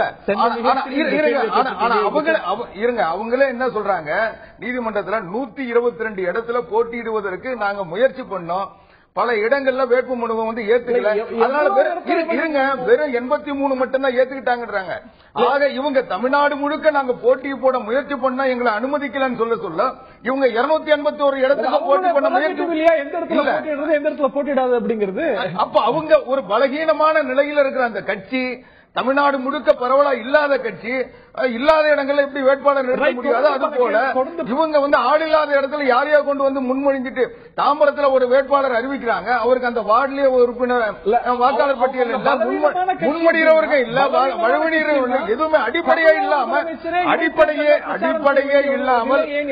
அடிப்படையே இல்லாமல் எல்லா இடங்களிலும் போட்டியிட முயற்சித்ததனுடைய விளைவு ஒரு திமுக, மதிமுக, தேமுதிக ஆகிய கட்சிகள் புறக்கணித்தாலும் கூட தேசிய கட்சிகள் கம்யூனிஸ்ட், பாஜக ஆகிய கட்சிகள் தான் அதிமுகவோடு இந்த களத்தில் மோதுகின்றன. ஆனால் இந்த பரபரப்பு, சர்ச்சைகள், குற்றச்சாட்டுகள், எதிர்குற்றச்சாட்டுகள் என்று பரபரப்பான ஒரு களமாக உள்ளாட்சி இடைத்தேர்தல் களம் அமைந்திருக்கிறது. இந்த சர்ச்சைகளை பற்றி தான் இந்த ஆயுத எழுத்து நிகழ்ச்சியில் பேசி வருகின்றோம். நான் திரு SR சேகர் அவர்கள்ட்ட நான் கேட்கிறேன், இந்த இடைத்தேர்தலில் நீங்க எடுத்திருக்கக்கூடிய ஒரு நிலைப்பாடு, விடுத்திருக்கக்கூடிய அழைப்பு சிலருக்கு அதிர்ச்சியை ஏற்படுத்தி இருக்கிறது. திமுக கிட்டையும் காங்கிரஸ் கிட்டையும் ஆதரவு கேட்டிருக்கீங்க. இது எவ்வளவு பெரிய ஒரு கொள்கை சமரசம். காங்கிரஸ் அல்லாத ஒரு பாரதத்தை உருவாக்குவோம். ஸ்பெக்ட்ரம் விவகாரத்தில் திமுகவை நீங்க குற்றஞ்சாட்ட அது ஒரு மாதம் இருக்குமான்னு தெரியல, முடக்காத பாராளுமன்ற கூட்டம் எதிர்கட்சியா இருந்த போது இருக்குமான்னு தெரியல. ஆனா திமுக கிட்டையும் காங்கிரஸ் கிட்டையும் இந்த இடைத்தேர்தலில் நீங்க ஆதரவு கேட்டிருக்கீங்க. இது எவ்வளவு பெரிய கொள்கை சமரசம் இல்லை என்று மறுக்கிறீர்களா? அதாவது ஒரு விஷயத்தை புரிஞ்சுங்க, இந்த எங்களுக்கு எதிரியே இல்லை, நாங்கள் எல்லா எதிரிகளும் ஒழிக்கப்பட்டு விட்டார்கள், பயந்து போனார்கள் என்று அதிமுக பிரகடனம் செய்த போது, காங்கிரசும் திமுகவும் பெரிய கட்சிகள் எல்லாம் ஒதுங்கி கொண்ட போது தனியாக தன்னந்தனியாக பாஜக நின்ற உடனேயே அதிமுக ரியாக்ஷன் வேற மாதிரி ஆயிப்போச்சு. அப்ப சாதாரணமாகத்தான் இந்த தேர்தல் ஆரம்பிச்சது. ஆனாலும் கூட இவர்கள் குமார் சொல்ற மாதிரி மிக பலவீனமான பாரதிய ஜனதா கட்சியை பார்த்து அவர்கள் ஏன் பயந்தார்கள் சொன்னா அவர் ஏற்றுக்க மாட்டாரு. ஆனால் பயப்படுகின்ற மாதிரி எங்களுடைய வேட்பாளர்களை ரிஜெக்ட் பண்ணார்கள், எங்களுடைய வேட்பாளர்களை விலை கொடுத்து வாங்க முயற்சி செய்தார்கள். வேட்பாளரை நாமினேஷனே பண்ண விடாம புதுக்கோட்டையில் எடுத்தாங்க ஒரு 100 பேர் நிப்பாட்டி. ஆக பயப்படாமல் வீரமாக இருப்பவர்கள், எதிரியே இல்லாதவர்கள் நடந்த நடவடிக்கைகளை பார்க்கின்ற போது அவர்கள் பயப்படவில்லை என்று யாருமே நம்ப மாட்டார்கள். ஒன்று. இரண்டாவது, இந்த தேர்தலுடைய ப்ராசஸ் வரிசையாக நடந்து வருகின்ற போது இந்த அநியாயமான, அராஜகமான, அக்கிரமமான, ஜனநாயக விரோத போக்கை கடைபிடிக்கின்ற அதிமுகவின் செயல்பாட்டை எதிர்ப்பதற்கு எதிர்க்கட்சிகள் அனைத்தும் ஒன்று கூடுங்கள் என்கின்ற வேண்டுகோளை எங்களுடைய மாநில தலைவி தமிழிசை சவுந்தரராஜன் வைத்தார்கள். அதிலே தவறில்லை. திமுக இந்த ரெண்டு கட்சிகளும் காங்கிரஸ் அல்லாத ஒரு பாரதத்தை உருவாக்குவேன்னு சொல்லிட்டு காங்கிரஸ் ஒரு தேசியத்துக்காக எங்களுக்கு வாக்களிங்க, திமுக எங்களுக்கு வாக்களிங்க அப்படின்னு சொல்லும் பொழுது ஏற்காடு இடைத்தேர்தலில் திமுக உங்கள்கிட்ட ஆதரவு கேட்டது கொடுத்தீங்களா? உங்களுடைய வாதம் வந்து இதோடு இணையாது. காரணம் என்னவென்று சொன்னால், ஒரு அசாதாரண சூழ்நிலையை தமிழகத்திலே உருவாக்கி இருக்கிறது ஆளுகின்ற அதிமுக. அந்த அசாதாரண சூழ்நிலையை எதிர்த்து நீங்கள் போர் கொடுங்கள், குரல் கொடுங்கள் என்பதற்காகத்தானே அது அழைப்பே தவிர நாங்க கூட்டணி வைக்கல, நாங்க பின்னால் இருந்து. அதை பாருங்க, குமாரனுடைய வாதத்தை பாருங்கள். அவர்கள் வெற்றி பெற்று விடுவார்களாம், அசைக்க முடியாத சக்தியாம், தமிழ்நாட்டில் பிஜேபி இல்லையா, அப்படி எல்லாம் இருக்கிறப்ப பின்னால் இருந்து இவர்கள் எங்களுக்கு ஆதரவு தெரிவிக்கிறார்கள், உயர்த்துகிறார்கள், ஏன் பயப்படுறீங்க? அப்படியெல்லாம் இல்லை என்றாலும் கூட ஏன் பயப்படுகிறீர்கள்? ஆகவே அவர்களுடைய மனதிலே பயம் ஆழ குடிகொண்டிருக்கிறது. அதனுடைய வெளிப்பாடாகத்தான் இந்த குற்றச்சாட்டுகளுக்கு நான் வந்து ஒரே ஒரு கேள்வி கேட்கிறேன் குமார்கிட்ட. தாம்பரம் கேண்டிடேட் பிஜேபி இல்ல, அவங்களை கொண்டு நிப்பாட்டிருக்கீங்கன்னு சொன்னீங்கல்ல, தாம்பரம் கேண்டிடேட்டினுடைய உறுப்பினரை பற்றி நீங்கள் ஏன் அவ்வளவு அக்கறை எடுத்துக் கொண்டீர்கள்? எதற்காக தெரிந்து கொண்டீர்கள்? தெரிந்து கொண்ட விஷயம் வாபஸ் வாங்குறது அவர் பிஜேபி என்றால் மட்டுமே வாபஸ் வாங்கி அதன் மூலமாக வேற ஏதாவது விஷயங்கள் பேசுவதற்காக சம்பந்தமே இல்லாத விஷயங்களில் நீங்கள் தலையிட நோக்கம், கேண்டிடேட்டை பற்றி நீங்க கவலைப்படுவது உங்களுடைய உள்நோக்கத்தை வெகுவாக வெளிப்படுத்தும். உள்நோக்கம் முந்தைய கேள்விக்கு பதில் சொல்ல வித் யுவர் பர்மிஷன் அவருக்கு மட்டும் நான் கேட்கிறேன். தமிழக முதலமைச்சர் ஏன் இந்த தேர்தல் காலத்தில் பிரச்சாரம் செய்ய வேண்டி இருக்கிறதும் ஒரு கேள்வி. அதாவது ஒருத்தர் வந்து பாதுகாப்பா போறது வந்து பயத்தினால் இல்ல, தற்காப்பு. ஒவ்வொரு மனிதனும் அவங்களுக்கு தேவையான பாதுகாப்புகளோட தான் போவாங்க. நாங்க எங்களுடைய தேர்தல் பணிகளை செய்யறோம், இவங்களை பார்த்து பயந்தில்ல. அனைத்து இந்திய அண்ணா திராவிட ஒரு மாநகராட்சியில ஏறத்தாழ ஒரு 10 லட்சம் வாக்காளர்கள் இருக்காங்க. மக்களை சந்திப்பதற்கு தேர்தல் ஒரு வாய்ப்பு. இதையெல்லாம் செஞ்சிருக்கோம், இதெல்லாம் செய்ய போறோம். எங்களுக்கு ஓட்டு கேட்கறது வந்து ஒரு கட்சியினுடைய கடமை. ஒரு தேர்தலை சந்திக்கின்ற கட்சி மக்களை வந்து தேர்தல் நேரத்தில் கூட சந்திக்கலையான்ற கேள்வி வரும்ல.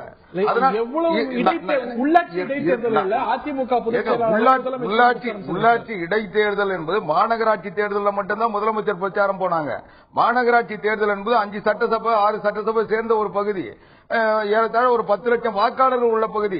வாக்காளர்கள் நேரடியாக வாக்களிக்கின்ற மேயர் தேர்தல் சட்டமன்ற தேர்தலை விட முக்கியத்துவம் வாய்ந்த தேர்தல். உங்களுக்கு அது வந்து பெருசா இல்லாம இருக்கலாம். அது வந்து மாநகராட்சி தேர்தல் என்பது, ஒரு மேயர் தேர்தல் என்பது ஒரு கட்சிக்கு தேவையான தேர்தல், மக்களை சந்திக்கின்ற வாய்ப்புள்ள தேர்தல். அந்த மக்களை சந்தித்து வாக்குகளை கேட்க வேண்டும் என்பது கட்சி தலைமையினுடைய விருப்பம். அதை செஞ்சாங்க. அதை வந்து இவங்களுக்கு பயந்து போய் செஞ்சாங்கன்னு இல்ல. தேர்தலுக்கு வந்து தேர்தல் வேட்பாளர் நாங்க போட்டியிட வேண்டும் என்று அறிவித்த உடனே அதற்கான ஆயத்த பணிகளை செஞ்சிருக்கோம். அதனால இது வந்து அது வந்து அவங்களுடைய பலகீனத்தினால அவங்க கேட்கிறாங்களே ஒழிய, நாங்கள் வந்து இன்னைக்கு வந்து தேர்தலை சந்தித்துக் கொண்டிருக்கிறோம். ரெண்டாவது, நீங்க கேட்டீங்க முதலமைச்சர் ஏன் இது, அதாவது அருணன் கூட கேட்டாரு. இன்னைக்கு இந்தியா என்பது சொன்னார், அனைத்து இந்திய அண்ணா திராவிட முன்னேற்ற கழகம் பேரை வச்சுக்கிட்டு தேசிய கட்சி இல்லைன்னு சொல்றீங்களா? நாங்க வந்து தேசிய கட்சின்றது எங்களுடைய தேசியம் வேற. நாங்க வந்து முதலமைச்சர் அந்த உரையிலேயே தெளிவா சொல்லியிருக்காங்க, தமிழ்நாட்டினுடைய உரிமைக்காக மட்டும் தான் நாங்கள் பணியாற்றுகிறோம், போராடுகிறோம். அந்த இலக்கு மட்டும் தான் எங்களுக்கு, வேற இலக்கே இல்ல. அதனாலதான் தமிழ்நாட்டில் இருக்கிற 40 தொகுதியில மட்டும் தான் நாங்க வேட்பாளர் நிறுத்தினோம். தேசியத்துல எவ்வளவு நான் சொல்ல வரேங்க, எனக்கு டைம் இல்ல, நீங்க கிராஸ் பண்ணிக்கிட்டே இருக்காதீங்க. அதாவது இந்தியா என்பது இருங்க நான் என்ன பேச விடுங்க. இந்தியா என்பது ஒரே நாடா இருக்கலாம், ஆனால் ஒரே தேசியம் இல்ல, பல தேசியங்களுடைய கூட்டமைப்பு, பல மொழிகளினுடைய கூட்டமைப்பு, பல மாநிலங்களினுடைய கூட்டமைப்பு. ஆக இந்த தமிழ் தேசியம் அதுதான் சொல்ல வரேன். அதுதான் தமிழ்நாட்டுக்காக தான் நாங்க பணியாற்றுறோம். அதாவது இந்த தமிழ் இந்த மாநிலம் சார்ந்த பிரச்சனைகளுக்கு தான் நாங்க முன்னுரிமை தரோம். அதுதான் எங்களுடைய இலக்கு. ஆமா, நிச்சயமா நிச்சயமா. அதனாலதான் நாங்க தமிழ்நாட்டில் மட்டும்தான் போட்டிட்டோம், வேற மாநிலத்துல நாங்க போய் போட்டியிடல. எங்க இந்த தேர்தல் கர்நாடகால போட்டிட்டீங்க சொல்றேங்க. அடுத்து அதாவது அதுலயும் தெளிவா சொன்னோம், நாங்க மத்தியில் ஆட்சி அமைப்பு சொன்னாரு. அப்போ சொன்ன வார்த்தை மாநிலங்களினுடைய கூட்டமைப்பு, கூட்டுறவு கூட்டாட்சி அமைப்பு தான் சொன்னோம். ஆக ஒவ்வொரு மாநிலத்தினுடைய தனித்துவத்தை மாற்றாமல், அவர்களுடைய உரிமையை இழக்காமல் சேர்ந்து ஒரு தேசிய கூட்டமைப்பு உருவாக்கணும். அதான் கூட்டுறவு கூட்டாட்சின்னு சொன்னோம். அதே மாதிரி இன்றைக்கு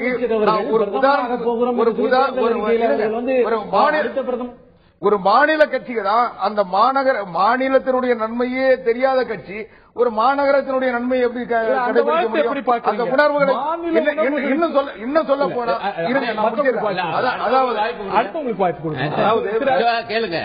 நிறைய பதில் சொல்லிட்டீங்க. திரு அருணன் கிட்ட கேட்கணும், மாநில உணர்வுகளுக்கு முக்கியத்துவம் தராத ஒரு கட்சி எப்படி வந்து உள்ளாட்சியில வந்து முக்கியத்துவம் கொடுக்க முடியுங்கிறத அவருடைய வாதமா புரிஞ்சுக்கிறேன். தமிழக முதலமைச்சரும் அதைத்தான் வைத்திருக்கிறார். எப்படி மறுக்கிறீங்க இந்த விஷயம்? அதாவது ஒரு அகில இந்திய கட்சியாக இருந்தால் அது மாநில உணர்வுகளை புரிந்து கொள்ளாது என சொல்லுவதே தவறு. நீங்க நடைமுறையில பாருங்க. அதனாலதான் சொன்னேன், முல்லை பெரியாரிலேயே மார்க்சிஸ்ட் கட்சியுடைய தமிழக பிரிவு எப்படி அது குரல் கொடுக்குது என்று முதலமைச்சரை ஒப்புக்கொள்ள வேண்டி வந்தது என்று சொல்றேன். அரசியல் ஒரு நிலைப்பாடு, மத்தியத்தில் ஒரு நிலைப்பாடு எவ்வளவு ஆரோக்கியமானது? ஒன்றை ஏற்றுக்கொள்கிறேன். மாநகராட்சியில் ஒரு நிலைப்பாடு, கம்யூனிஸ்டுகளுக்கு தான் ஒரு தெளிவான பார்வை இருக்கு இந்தியாவை பொறுத்த வரையில். நான் ஒன்றை ஏற்றுக்கொள்கிறேன், இது பல தேசிய இனங்களை கொண்ட ஒரு நாடு. ஆக அகில இந்திய ஒற்றுமையும் தேவை, அதே நேரத்திலே மாநில ஒற்றுமைக்கு மாறான கருத்தை சொல்லி இல்ல. நீங்க முதல்ல அப்படி பேசல, அதுதான் வித்தியாசம். அதைத்தான் நான் திரும்ப கேட்கிறேன். மாநிலத்தினுடைய உரிமையை, தமிழ்நாட்டினுடைய உரிமையை நாங்கள் அப்படி என்றால் நீங்கள் தேசிய கட்சி என்பதை கொச்சைப்படுத்தக்கூடாது. நீங்க கொள்கையுடன் மாறுபடுங்க. எங்களுக்கு பாஜகவோடு இப்படி வித்தியாசம் இருக்கு, மார்க்சிஸ்ட் கட்சியோடு இப்படி வித்தியாசம் இருக்கு என்று சொல்வது வேறு. ஆனால் உங்களுடைய தேசிய கட்சிகளே மோசம் இல்ல. தேசிய கட்சியினாலும் கோயம்புத்தூர் மக்களுக்கு நன்மை இல்லை, நிச்சயமா இல்ல. அதாவது தேசிய கட்சிகள் மாநிலம் சார்ந்த பிரச்சனைகளில் மீனவர் பிரச்சனை தீர்க்க முடியல. தேசிய கட்சிகள் மாநிலம் சார்ந்த பிரச்சனைகளில் முடிவெடுக்க முடியாமல் திணறுகின்றன. சமஸ்கிருத வாரத்துக்கு ஈடாக செந்தமிழ் வாரம் கூட கொண்டாட வைக்க முடியவில்லை உங்களால். என்ன கோரிக்கையை நாங்கள் தான் வச்சோம்.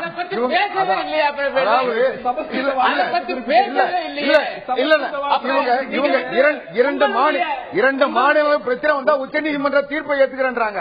ஆனா முல்லை பெரியாரில் உச்ச நீதிமன்ற தீர்ப்பை எடுத்து அச்சுதானந்தன் முதல்ல சொல்றாரு. சட்டமன்றத்தை கூட்டி தீர்மானத்தை போட வச்சது யாரு? சட்டமன்றத்தை கூட்டி முல்லை பெரியாறு பிரச்சனையில் ஒரு அவசர சட்ட திருத்தத்தை கொண்டு வந்தது யார்? இது வந்து அவங்களுடைய மாநில உணவுக்கு தகுந்த உச்ச நீதிமன்ற தீர்ப்பையே அந்த மாநில கம்யூனிஸ்டர் ஏற்றுக்கொள்ளவில்லை. ஆனால் இங்கே தமிழக மார்க்சிஸ்ட் அச்சுதானந்தன் தவறாக பேசிய பொழுது, அந்த மத்திய குழுவுடைய நிலைப்பாட்டுக்கு முரணாக பேசிய பொழுது தோழர் அச்சுதானந்தனையே விமர்சனம் செய்தது எங்களுடைய விமர்சனம் செய்தீர்கள். ஆனால் அந்த தீர்மானம் வருகின்ற பொழுது நாடாளுமன்ற சட்டமன்றத்தில் ஏகமனதாக அந்த தீர்மானம் நிறைவேற்றப்பட்டது. பாஜகவில உண்டா? அவங்கள பார்த்து கேளுங்க. நீங்க காவிரி பிரச்சனை நல்லா கேட்டீங்க. வேளாண்மை வாரியம் அவங்களையும் தான் கேட்கிறேன். அதுதான் சொல்றேன். சொல்லுகிற ஒரு அவங்க தேசிய இல்ல தேசிய கட்சிகள் உங்களுக்கானதை நீங்க எடுத்துக்கிறதா சொல்றேன். நீங்க எல்லா தேசிய கட்சி தான் சொல்றாங்க. நீங்க பாஜக பத்தி சொல்லுங்க. உங்களுடைய கொள்கை வித்தியாசம் எங்களுடைய கொள்கை வித்தியாசம் இருந்தா நீங்க எங்களுக்கு தேசிய கட்சி சொல்லி இந்த நிலையில நேர்கேட்டு கேட்டிருந்தோம். இன்றைய மக்கள் கருத்தின் கேள்வி, அதற்கான மக்கள் கருத்து என்ன பார்க்கலாம்.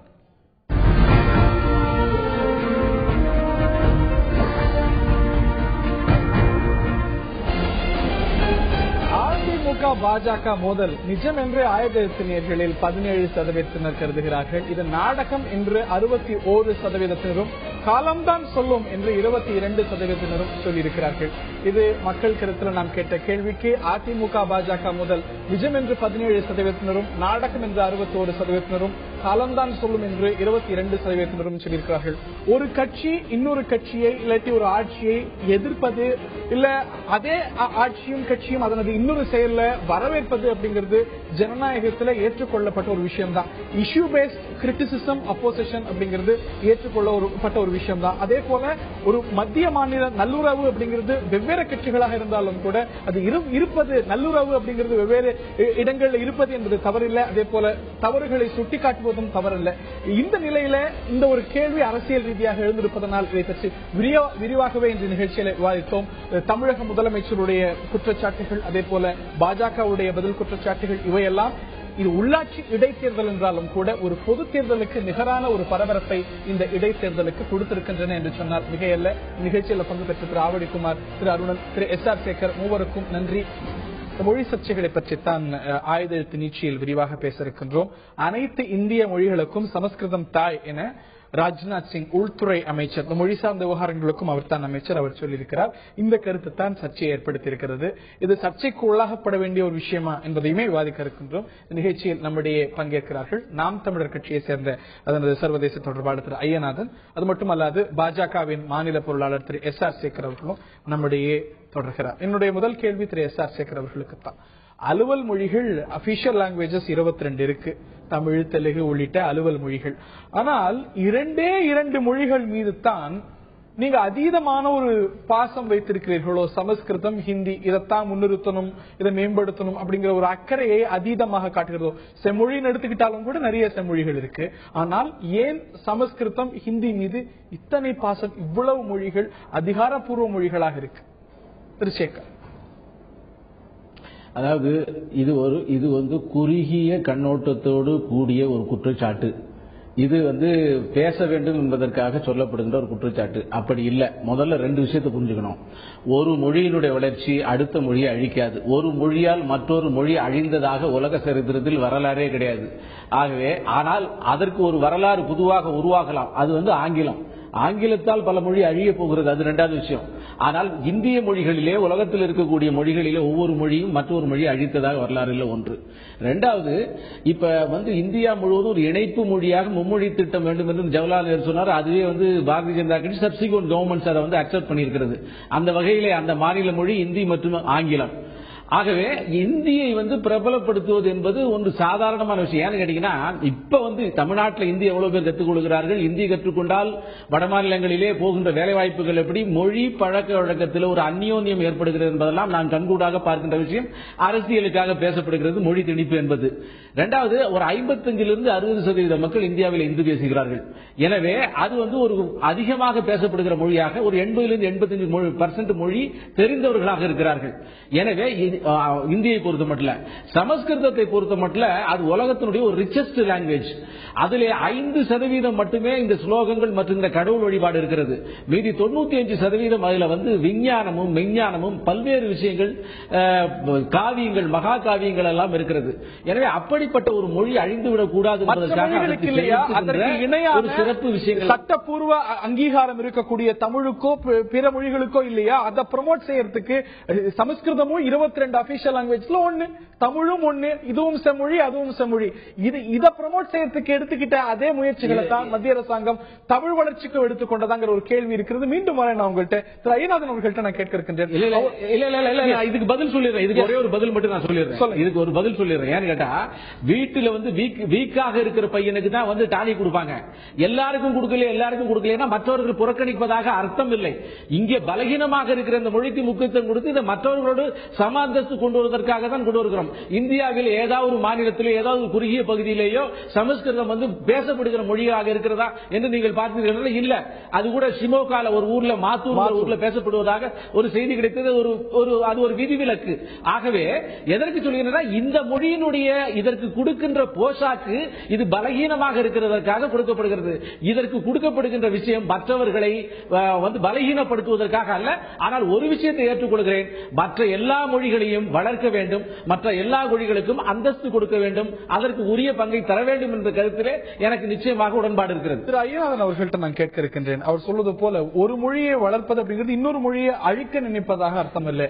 இப்போ சமஸ்கிருதம் அனைத்து மொழிகளுக்கும் தாய் அப்படிங்கிற ஒரு பாராட்டு இன்னொரு மொழியை கொச்சப்படுத்துவதாக இது ஏன் அஃபென்சிவா எடுத்துக்கணும்? இப்ப இவர் சொல்லக்கூடிய விடயங்களிலே பாத்தீங்கன்னா தரவு ரீதியாகவே பிழை இருக்கிறது. இந்தியாவில் இருக்கக்கூடிய 80 முதல் 85 விழுக்காடு மக்கள் இந்தியை புரிந்து கொள்வார்கள் என்று இவர் சொல்கிறார். 55 to 60 விழுக்காடு மக்கள் பேசுகிறார்கள் என்று சொன்னார்கள். எந்த தரவு இருக்கிறது? எப்போது நீங்கள் எடுத்தீர்கள்? அடிப்படையில் நீங்கள் ஒன்றை புரிந்து கொள்ள வேண்டும். எந்த சென்சஸ் குறிப்பிடுறீங்க திரு எஸ்.ஆர். சேகர்? 2011 2001 நேற்றைக்கு முன்தினம் ராஜ்நாத் சிங் தன்னுடைய உரையிலே குறிப்பிட்டிருக்கிறார்கள். ராஜ்நாத் சிங் மத்திய உள்துறை அமைச்சர் அவருடைய பேச்சிலே இந்த கருத்தை குறிப்பிட்டிருக்கிறார். மத்திய உள்துறை அமைச்சர் சொன்னார். மறுபடியும் அவங்ககிட்ட எதுவும் இல்லை. நான் என்ன சொல்ல வரேன், சமஸ்கிருதத்திற்கு இந்தியாவினுடைய ஆன்மீகத்தில் ஒரு முக்கிய பங்கு இருக்கிறது. நான் அரவிந்தரின் வழியில் செல்பவன். நீங்க பாத்தீங்கன்னா நமது ஸ்ருதிஸ் அண்ட் ஸ்மிருதிஸ், வேதங்களும் உபனிஷத்துக்களும் சமஸ்கிருதத்தில் இருக்கு. பல்வேறுபட்ட காப்பியங்கள், மகாபாரதம் உள்ளிட்ட அவையெல்லாம் அதில் இருக்கின்றது. ரகுவம்சம் போன்றவையெல்லாம் சமஸ்கிருதத்தில் இருக்கிறது. ஆனால் ஒரு காலத்திலும் இது மக்கள் மொழியாக இருந்ததில்லை. நீங்கள் ஒரு மொழியை மேம்படுத்த வேண்டும் என்றால், எதை நீங்கள் ஒரு அரசு மேம்படுத்த வேண்டும் என்றால் அது மக்களுக்கு பயனளிக்க வேண்டும். நீங்க சமஸ்கிருதத்தை மேம்படுத்துவதன் மூலமாக மக்களுக்கு எந்த விதத்தில் நன்மை பயக்கும் என்பதை இவர்கள் விளக்க வேண்டும். ஒன்று, இவர்கள் சொல்கின்றார்கள் ஒரு மொழியை நான் ஊக்கப்படுத்துகின்றேன், அது எப்படி இன்னொரு மொழிக்கு பாதகமாகும் என்று சொல்லுகின்றார்கள். அங்கே உட்கார்ந்து கொண்டு ராஜ்நாத் சிங் சொல்கின்றார், எல்லா மொழிகளினுடைய தாய் சமஸ்கிருதம், இந்திய மொழியினுடைய சமஸ்கிருதம். எந்த ஆய்வில் நீங்கள் நிரூபித்திருக்கின்றீர்கள்?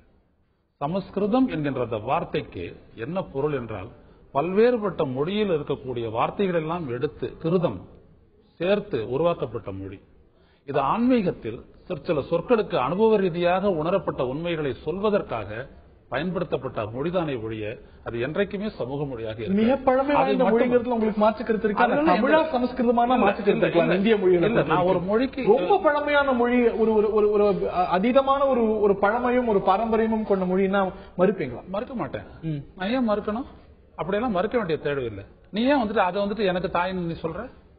அந்த இடத்துல தான் நான் ஆதாரம் கேட்கிறேன். நீ சொல்லு, என்னுடைய மொழியிலிருந்து வார்த்தை அங்க போச்சா, அந்த மொழியிலிருந்து வார்த்தை இங்க வந்துச்சான்றது நிரூபிக்காம நீ பேசக்கூடாது. எனக்கென்று ஒரு பாரம்பரியம் இருக்கிறது. பேசுற பாரம்பரியம் தமிழா? மொழி சார்ந்த பாரம்பரியம் என்று சொல்லும் பொழுது இந்த தமிழ்நாட்டில் வாழக்கூடிய தெலுங்கு மக்களுக்கு என்று அந்த தெலுங்கு மொழி பாரம்பரியம் இருக்கிறது. கர்நாடகத்துக்கு போனால் கர்நாடக மொழி வழி பாரம்பரியம் இருக்கிறது. அது குறைவானதாக இருக்கலாம், தொன்று தொட்டு நீடித்திருக்கலாம், அது வேறு விடயம். நீ எப்படி தாயின்னு சொல்லுவீங்க? நீங்க சரி, இவருக்கு சமஸ்கிருத பண்டிதரா ராஜ்நாத் சிங்? இல்ல இங்க பேசுறவங்க எல்லாரும் சமஸ்கிருதம் தெரிஞ்சவங்களா? இல்ல ஒரு தமிழ் வளர்ச்சிக்கு தமிழ் பண்டிதர் தான் பேசணுமா? ஒரு தமிழ் அறிஞர் தான் தமிழ் வளர்ச்சி பத்தி பேசணுமா? விவரமான இருக்கிறவங்க தானே பேசணும் நீங்க அழைப்பீங்க. எல்லாரும் நீங்க கூப்பிட்டு வச்சு அந்த துறைக்கான அமைச்சர் யாரு? இந்த நாட்டினுடைய எந்த துறைக்கான அமைச்சர்? உள்துறை அமைச்சர், மொழி வளர்ச்சி துறைக்கும் அவர் சேர்த்த அமைச்சர்.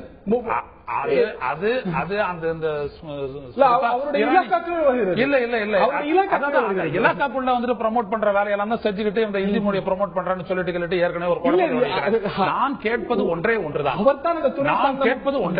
ஆதாரப்பூர்வமாக ஒரு அமைச்சரே பேசவில்லை என்றால் இந்த நாட்டினுடைய ஆட்சியினுடைய தரம் என்ன? திரு சேகர் குறுக்கிட்டு திரும்பி நீங்க கோஹெட். அதாவது அண்ணன் ஐயநாதன் அவர்கள் ஒரு விஷயத்தை சொன்னார்கள். தமிழுக்கும் சமஸ்கிருதத்துக்கும் இந்த மொழியிலிருந்து அங்கே ஏதாவது வார்த்தைகள் உண்டா, அங்கிருந்து இங்கிருந்து வார்த்தைகள் உண்டா, என்ன உறவு இருக்கிறது? அப்படி இருக்கின்ற போது அதை எப்படி சொல்லலாம் என்று நான் சொல்லுகிறேன். தமிழும் சமஸ்கிருதமும் ஒன்றை ஒன்று காம்ப்ளிமெண்டரி மொழியாக இருந்திருக்கிறது. தமிழை விட தமிழும் சமஸ்கிருதமும் காம்ப்ளிமெண்டரி மொழியாக இருக்கிறது.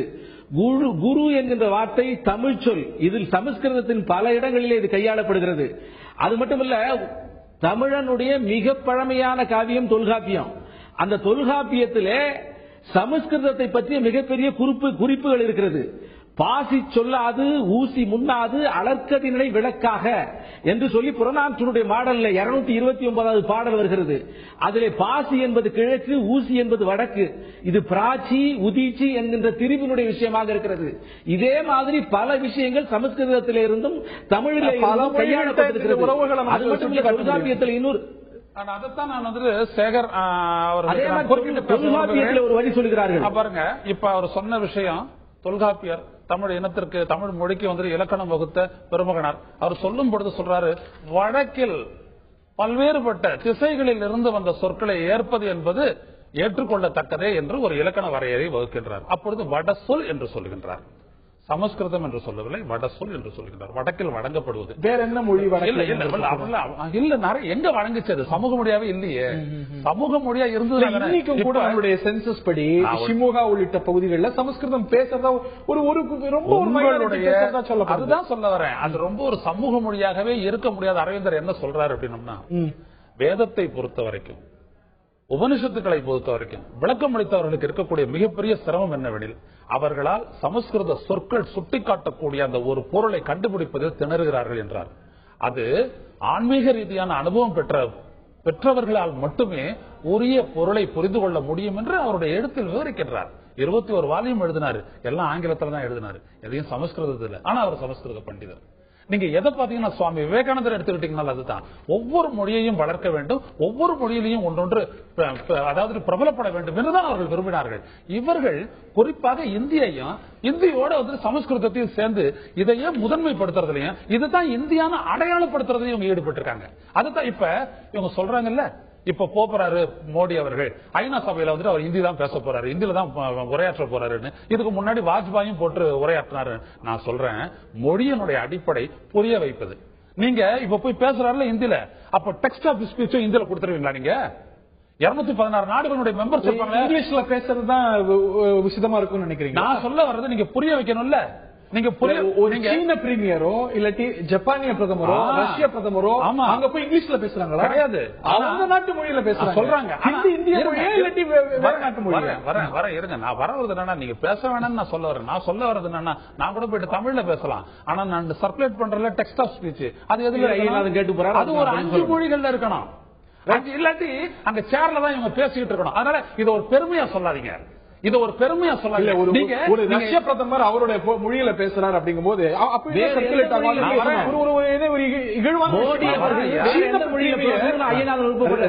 விளாடிமிர் புட்டின் அவருக்கு ஆங்கிலம் தெரியும் என்றாலும் கூட வெளிநாட்டு அதிபர்கள் வெளிநாட்டு பிரதமர்கள் வரும்போது அவருடைய மொழியில பேசுவார். ஹிந்தி இந்திய மொழி தானே, இதுல என்ன தவறு? இல்ல நான் அதெல்லாம் சொல்ல வரல. நீங்க ஒன்னும் ஹிந்தியில பேசுறது ஒரு பெருமையா பேசிட்டு இருக்கிறீங்களே, அதுக்காக நான் சொல்ல வரேன். வெளிநாட்டு மொழியை தவிர்த்து இந்த நாட்டு மொழியை பேசுறது பெருமை இல்லைன்னு அப்படியெல்லாம் ஒண்ணும் இல்லைங்க. இதுல பெருமை எல்லாம் ஒண்ணும் இல்ல, சிறுமையும் ஒண்ணும் இல்லைங்க. நீங்க புரிய வைக்கணும். புரிய வைக்கலன்னா ஒரு மொழி தோத்துருச்சு. எஸ்.ஆர். சேகர், பாஜகவின் திரு எஸ்.ஆர். சேகர் அவர்கள்ட்ட கேட்க இருக்கின்றேன். திரு எஸ்.ஆர். சேகர், நீங்களே கூட குறிப்பிட்டீங்க எல்லா மொழிகளும் வளர்க்கப்பட வேண்டிய மொழிகள் அப்படின்னு. அந்தஸ்து ரீதியா ஒரு எது பலவீனம் எது பலம் இவையெல்லாம் சப்ஜெக்டிவான விஷயம். அரசியலமைப்பு சட்டப்படி அட்டவணை 8ல பார்ட் 8ல அபிஷியல் லாங்குவேஜஸ்ல 22 மொழிகள் இருக்கு. சமஸ்கிருதமும் ஒண்ணு, தமிழும் ஒண்ணு. செம்மொழின்னு பார்த்தாலும் கூட முதல் செம்மொழி தமிழ், அடுத்துதான் சன்ஸ்கிருத், மற்ற மொழிகள்லாம். நீங்க செம்மொழிகளை வளர்க்கிறோம் இல்லாட்டி அதிகாரப்பூர்வ மொழிகளை வளர்க்கிறோம், இப்படி வளர்க்கணும் அப்படின்னா அது புரிந்து கொள்ளக்கூடியது. ஆனா இந்த அரசுகள் நீங்களா இருக்கலாம், காங்கிரஸா இருக்கலாம், தமிழுக்கு ஒதுக்கக்கூடிய தமிழ் வளர்ச்சிக்காக ஒரு செம்மொழிங்கிற அளவுல தமிழுக்கு ஒதுக்கக்கூடிய தொகையும் சமஸ்கிருதத்துக்கு ஒதுக்கக்கூடிய ஒரு தொகையும் ஒன்றா? தமிழை விட 15 மடங்கு அதிகமாக சமஸ்கிருத வளர்ச்சிக்கு ஒதுக்கப்படுகிறது. ரெண்டுமே சட்டப்பூர்வமாக ஒரே மாதிரியான அரசியலமைப்பு சட்டத்தை பத்தி பொறுத்த வரைக்கும் ஒரே மாதிரியான மொழிகள். ஏன் இந்த பாகுபாடுங்கிறது தான் கேள்வி. இல்ல, மறுபடியும் நான் திரும்ப சொல்லுகிறேன், உங்களுடைய கேள்வியில இதை ஒரு பிரச்சனையாக்குவதற்காக விவாதமாக்குவதற்காகத்தான் எண்ணம் இருக்கிறதே தவிர இதை ஒரு ஆக்கப்பூர்வமான விஷயமாக மாற்றுவதற்கான விஷயம் இருப்பதாக நான் நினைக்கவில்லை. ஏனென்று கேட்டா ஒரு மொழி பலகீனமாக இருக்கிறது, அந்த மொழியை வளர்ப்பதற்காக அதிகமாக செலவு செய்கிறார்கள். இன்னொரு மொழியை வளர்க்க வேண்டும் என்பதில் எந்த விதமான இரண்டாவது கருத்துமே இல்லை. தமிழுக்கு உரிய மரியாதை கொடுக்க வேண்டும், உரிய அளவிலே வளர்க்க வேண்டும், உரிய வாரங்கள் கொண்டாடப்பட வேண்டும். பாரதிய ஜனதா கட்சி தமிழகத்தில் இருக்கிற பாரதிய ஜனதா கட்சி திருவள்ளுவர் சிலையை நாங்கள் கொண்டு போய் கர்நாடகாவில் வச்சோம். ஆகவே இதை செய்ய வேண்டும் என்பதிலே இரண்டாவது கருத்து இருக்க முடியாது. நடவடிக்கை எடுக்கப்பட்டது இந்திய அரசாங்கம், மோடி அரசாங்கம் பொறுப்பேற்றுக் கொண்ட பிறகு செம்மொழியான தமிழ் வளர்ச்சிக்கு என்ன செய்தது? சன்ஸ்கிருத் தமிழுக்கு பிறகு செம்மொழியாக அறிவிக்கப்பட்ட மொழி. சமஸ்கிருதம் தான் அது தாய், சமஸ்கிருதத்தை வளர்க்கணும், வாரம் கொண்டாடணும் சொல்றீங்க. தமிழும் ஒரு செம்மொழி. தமிழ் சமஸ்கிருதத்துக்கு முன்பாக இந்திய அரசாங்கம் அங்கீகரித்த ஒரு செம்மொழி. அதனது வளர்ச்சிக்கு இந்திய அரசாங்கம், உங்கள் அரசாங்கம் என்ன செய்தது? தமிழக பாஜக செய்வதை சொல்றீங்க, இந்திய அரசாங்கம் என்ன செய்வதுன்னு கேட்கிறேன். இல்ல நான் சொல்றேன், அதாவது ஆட்சிக்கு 110 நாள் ஆகிறது. முதல்ல இந்தியையும் இந்தியையும் சமஸ்கிருதத்தையும் அறிவித்திருக்கிறார்கள். இன்னும் 265 நாள் இருக்கு.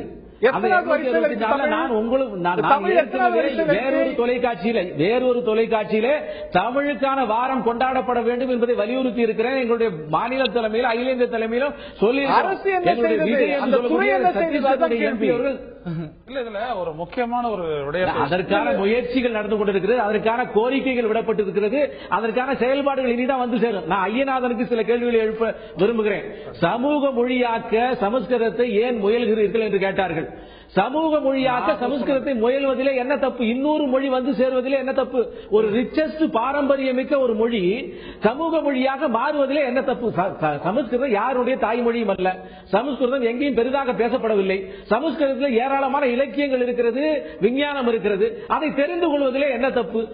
அதில் ஏன் ஒரு ஒருதலைபட்சமான எண்ணம் இருக்க வேண்டும் என்று நான் கேட்கிறேன். அதே மாதிரி ஐநாவிலே வாஜ்பாய் அவர்கள் இந்தியில உரையாற்றினால் மோடி அவர்கள் இந்தியில உரையாற்றுவதை ஒரு பெருமையான விஷயமா என்று கேட்கிறார். நான் என்ன சொல்ல, பெருமையான விஷயம் இந்திய மொழியிலே இந்தியன் உரையாற்றுவதில் பெருமைப்பட வேண்டாமா? நீங்கள் ஆங்கில மொழியில உரையாட வேண்டும் என்று விரும்புகிறீர்களா? ஏன் ஆங்கில மொழி மாற்றத்தை டிரான்ஸ்லேஷன் அத்தனை பேருக்கு கொடுத்துட்டு போறோம். ரஷ்யா இருக்கிறது, சீனா இருக்கிறது, உலகத்தில் இருக்கக்கூடிய ஜப்பான் இருக்கிறது, பல்வேறு நாடுகளைச் சேர்ந்தவர்கள் அவருடைய தாய்மொழியிலே தான் பேசுகிறார்கள்.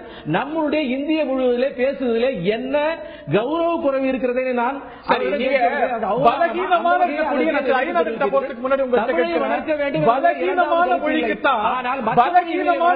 நான் ஊட்டச்சத்து தேவை, மருந்து தேவை, வளர்க்கணும்னு சொல்றீங்க. ஹிந்தி அவ்வளவு பலவீனமா இருக்கா? நீங்களே தான் சொல்றீங்க 80% மக்களுக்கு புரியுது, 50% மேல தாய்மொழியா கொண்டிருக்காங்க. அப்படிங்கும் போது அதுதான் பலவீனமா இல்லையா? அதற்காக அரசாங்கம் ஏன் இத்தனை முயற்சிகள் எடுக்குது? ஏன் சமூக வலைதளங்கள்ல போடணுங்குது? அதுதான் பலவீனம் இல்லாத மொழியாச்சே. இல்ல, அதாவது ஒன்றை புரிந்து கொள்ளுங்கள். ஆங்கிலத்துக்கு அடுத்தபடியாக அதிகமாக பேசப்படுகின்ற மொழி இந்தியாவில் இந்தி. புதிதாக ஒரு மொழியை அந்த அளவிற்கு உடனே வளர்த்து கொண்டு போக முடியாது. ஒன்று. இரண்டாவது, இந்தியா முழுவதும் ஆங்கிலத்திற்கு அடுத்தபடியாக அல்லது பதிலாக வேறு ஒரு இந்திய மொழி இருக்க வேண்டும் என்பதில் என்ன தவறு? ஏன்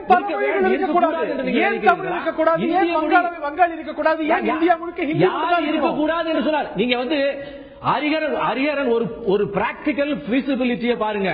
தமிழ்நாட்டை தவிர வேற எங்கும் பேசாத தமிழ் மொழி இந்தியா முழுவதும் உடனே மாற்ற முடியுமா? மாற்ற வேண்டும் என்பது எங்களுடைய ஆசை. இந்தியா முழுவதும் தமிழ் பேச வேண்டும் என்ற எண்ணம் இருக்கிறது. அதற்கான முயற்சிகளை தொடரலாமே தவிர ஏற்கனவே வளர்ந்திருக்கிற ஒரு மொழியை தானே செய்ய வேண்டும். அது இந்த தமிழ் மொழிக்கு எதிரான மொழியா, தமிழ் மொழிக்கு போட்டியான மொழியா, இல்ல தமிழுக்கு தான் இந்தியை போட்டியான மொழியா? அப்படி இல்லாத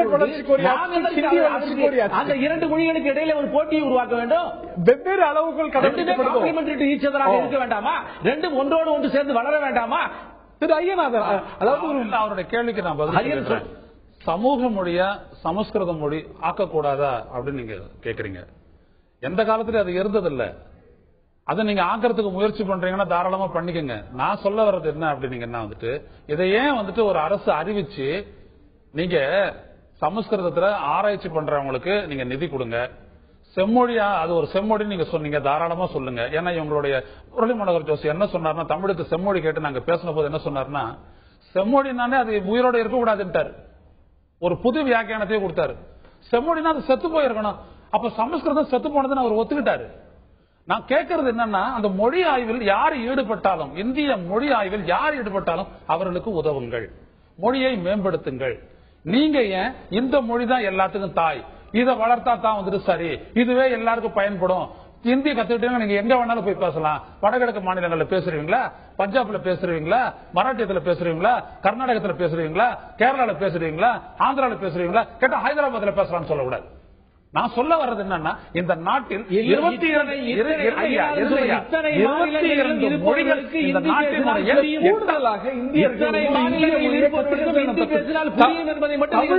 கூடாது. தமிழ் அந்த காஸ்ட் ஆஃப் தமிழ் அப்படின்னா நீங்க சொல்லலாம். ஹிந்தியும் கத்துக்கணும், ஒரு இந்திய மொழியை கத்துக்கணும்னு அரசாங்கம் ப்ரமோட் செய்வது என்ன தப்பு? இந்திய அரசியலமைப்பு சட்டத்திலேயே 351 ஆர்டிகளின் படி ஹிந்தி ப்ரமோஷன் அரசாங்கத்துடைய கடமையாக வைக்கணும். அதுதான் சொல்ல வர. அதை முதல்ல ஒழிக்கணும். இந்த நாடு ஒன்னா இருக்கணும்னா இந்திய வளர்க்கணும்ன்றது வந்துட்டு இதுதான் ஸ்ரீலங்கால என்ன இருக்க கான்ஸ்டிடியூஷன், சிங்களத்தை வளர்க்கணும், அதுதான் முதல் மொழி. இதுதான் இந்த ஒற்றையாட்சிக்கு வழிவகக்கூடிய சூத்திரங்களில் உள்ள. அம்பேத்கர் தப்பு செஞ்சுட்டாரு, தப்பு செஞ்சுட்டாரு, தப்புதான் செஞ்சிருக்கிறாரு. அதான் நம்ம சொல்றோமே எடுத்து. அம்பேத்கரினுடைய இந்திய பார்வை என்பது இந்தியாவுடைய முன்னேற்றத்திற்கும் ஒருங்கிணைப்பிற்கும் முற்றிலுமாக பாதிப்பு. ஆமா, அவர் அவருடைய சமூகத்துக்காக செஞ்சதை தாண்டி அவருடைய கான்ட்ரிபியூஷன் என்பது கேள்விக்கு உட்படுத்தப்பட வேண்டியது, அது விமர்சனத்துக்கு உட்படுத்த வேண்டியது, சர்ச்சைக்குரியது.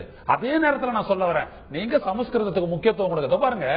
ஜெர்மனில ஜெர்மன் தேச மொழி, ஆனா அந்த நாட்டுல ஆராய்ச்சி பண்றது எங்க இருந்து போனாங்கன்னா அவங்க ஆங்கிலத்தில் ஆராய்ச்சி பண்ணலாம். ஆனா நீ ஜெர்மன் மொழியை கற்றிருந்தால் அதற்கு வந்துட்டு கேளுங்க, உங்களுக்கு உதவித்தொகை. நீங்க வெளியில வடக்காடு மொழியா ஒண்ணு இருக்கலாம், தவறு இல்ல. அந்த வடக்காடு மொழிகள் அனைத்தையும் நீங்க வளங்க. ஏன் பஞ்சாபிய வளர்க்க கூடாதா, காஷ்மீரிய வளர்க்க கூடாதா, அதையும் வளர்க்கணும்னு சொல்லலாம். இதை வளர்க்காத அப்படின்னு சொல்றத எனக்கு தமிழுக்கு ஒரு வாரம் எடுன்னு கேட்கலாம், ஹிந்திக்கு ஏன் வாரம் எடுக்கிற, ஏன் சமஸ்கிருதத்தை வளர்க்கிற அப்படின்னு கேட்பது. நீ அதுக்கு மட்டும் முக்கியத்துவம் தர்ற. குரு உற்சவ் அப்படின்னு நான் சொல்றேன், உற்சவ் அப்படின்னு பெயர். அதுதான் சொல்ல வர. இவங்களுடைய என்ன நோக்கம்ன்றது நீங்க பாக்கணும். நோக்கத்தில இருந்து RSS நோக்கத்தை புரிஞ்சுக்கிட்ட பாத்தீங்கன்னா, இவங்க ஒரு uniformity of language, uniformity of religion, அதுக்கு Hindutva, uniformity may be unity, uniformity may be unity, அதே இருக்கக்கூடாது. இங்கதான் சர்ச்சை எழுகிறது, இங்கதான் சர்ச்சை எழுகிறது. இந்தியாவினுடைய விடுதலைக்கு போராடிய தலைவர்களுடைய கருத்துக்களை ஐயா நீங்கள் தயவு செய்து படியுங்கள். இந்த நாட்டினுடைய ஹெட்ரோஜெனிட்டியை நீங்கள் காப்பாற்றாமல் இந்த நாட்டினுடைய ஒற்றுமையை ஒருபோதும் நீங்கள் காப்பாற்ற. யூனிஃபார்மிட்டியா ஹெட்ரோஜெனிட்டியா அப்படிங்கிறது இந்த நாட்டினுடைய வேற்றுமையிலே ஒற்றுமை காணுகிற நாடு. ஆமா, ஒற்றுமை காணுகிற நாடு.